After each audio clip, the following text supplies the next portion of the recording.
Good time of day everyone, welcome back to your beloved Drawback chess speedrun series, the series that is physically impossible for me to lose my 100% win rate. I am just too good at this game. And without any further ado, let's get into today's content. Today we're climbing from 8700 to 8800 rating points. Cheerleaders, your non-pawn pieces can only capture if they're adjacent to one of your pawns. Okay, that isn't exactly too difficult, but it may be a problem if I want to play offensive. Reveal drawback to opponent. E5. Bishop b2. My opponent counter-revealed, remorseful. You can't capture twice in a row. Aha. So both challenges are related to making captures.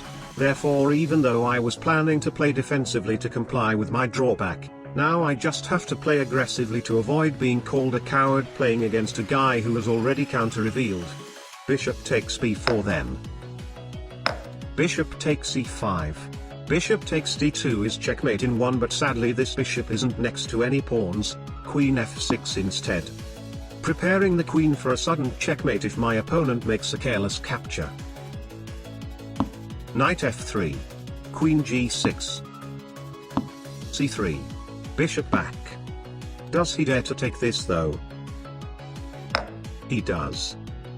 Okay, he cannot capture next move, which means now I can go absolutely crazy with my queen, but unfortunately after looking for a while, there doesn't seem to be a better choice than just to take the bishop back. Okay, so this guy's actually pretty good. Now I'm actually kinda worried because my drawback theoretically won't work too well with offensive plays. d4. Need to push the pawns. c5. I need to have the pawns far forward to help the pieces gain some available squares. Also dc5, here I win a queen.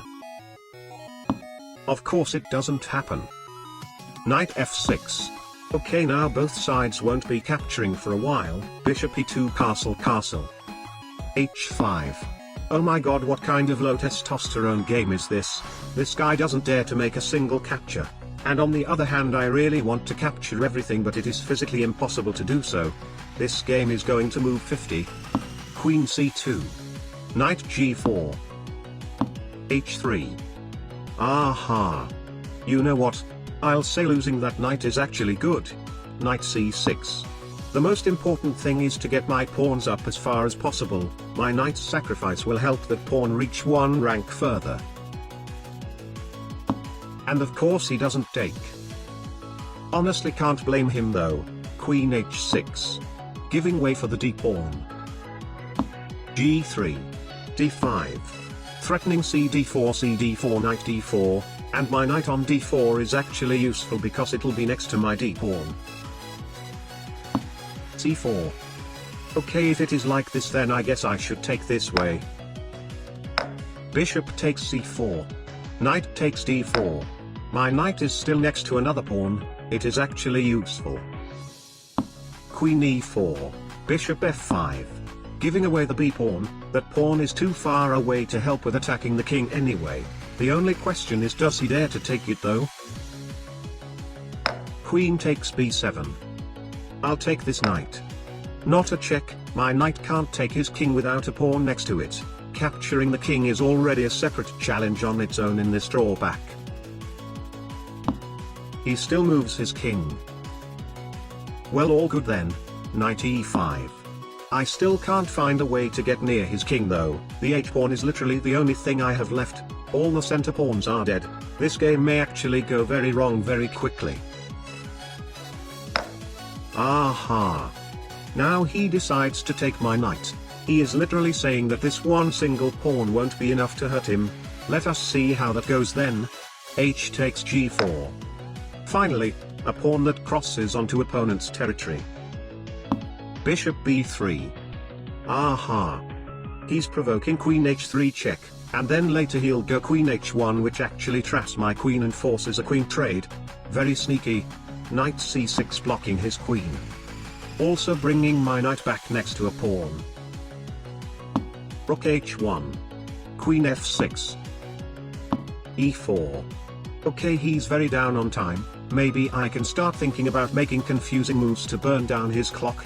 I mean, that actually sounds pretty cowardly, but I can't really attack him too much anyway. It is the nature of the drawback. Not my fault. Bishop back to c8.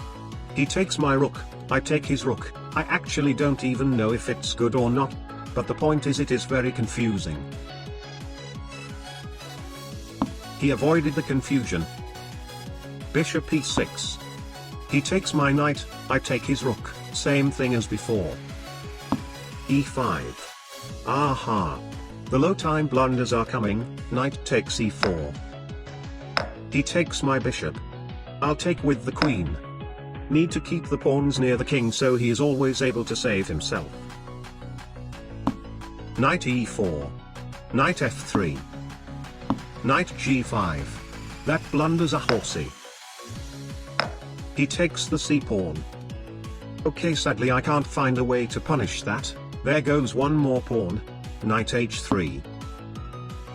Queen h5. Rook d8 random move. What am I doing though? Rook e1. Queen g6. Queen trade. Tripled pawns, let's go. Rook e4. Aha. Finally. That blunders a king. Rook takes f2. Checkmate in 1. I completely forgot that I also have to take the king. Rook back to f8 check. And he took the knight. Wow. All that crazy tactical stuff and he ended up hanging a normal check. I guess the time pressure really got him good there.